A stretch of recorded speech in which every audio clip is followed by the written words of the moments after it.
Naging tropical depression Quiapo na ang low pressure area sa silangan ng southeastern Luzon. Huling namataan ang bagyo sa layong 940 kilometers east ng southeastern Luzon at inaasang kikilos pa west-northwestward.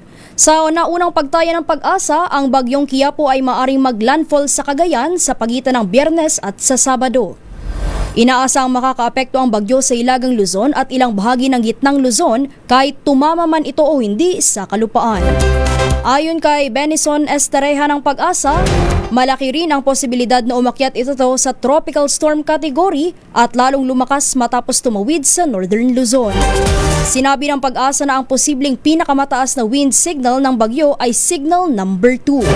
Kabilang sa mga lugar na apektado ng bagong sama ng panahon ay ang Ilocos Region, Cordillera Administrative Region at Cagayan Valley. Ang nalalabing bahagi ng Luzon, kabilang ang Visayas at Mindanao ay makararanas din ng mga pag-ulan epekto ng southwest monsoon o habagat. Balita muna tayo sa DOST Pag-asa mula kay Ka-Obet Madrina. Sir Obet, magandang umaga po.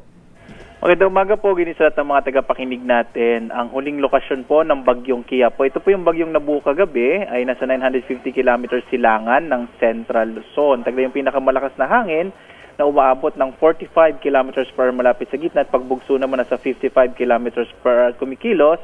Pakanluran, hilagang kanluran sa bilis naman na 20 kilometers per hour. Dahil sa bagyong Quiapo, nakataas po ngayon ng signal number 1 sa Batanes, sa Cagayan, kasama Babuyan Islands, Isabela, Apayao, Abra, Kalinga, Eastern Central portion ng Mountain Province, Eastern Central portion ng Ifugao, kasama rin ang mga lalawigan ng Ilocos Norte, hilagang bahagi ng Ilocos Sur at Northern portion ng Aurora.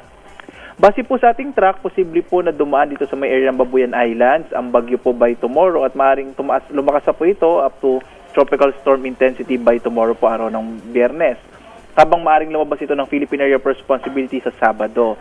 At dahil nga po sa bagyong Quiapo at epekto rin ng hangin habagat, ngayong araw inaasahan po natin na magiging maulap ang kalangitan at malaki ang posibilidad ng mga pag-ulan sa malaking bahagi ng Visayas, Mindanao at Southern Luzon. Dito sa Metro Manila ay asahan pa rin po mga localized thunderstorm na mararanasan. Bukas po inaasahan natin malaking bahagi ng Luzon ay magiging maulap ng kalangitan habang may mga pagbuso ng hangin na dulot nga ng bagyong Quiapo sa may area po ng Northern Luzon. So mag-ingat po yung mga kababayan natin lalo na sa mga lugar kung saan nakataas yung ating babala para sa mga pagbugso ng hangin.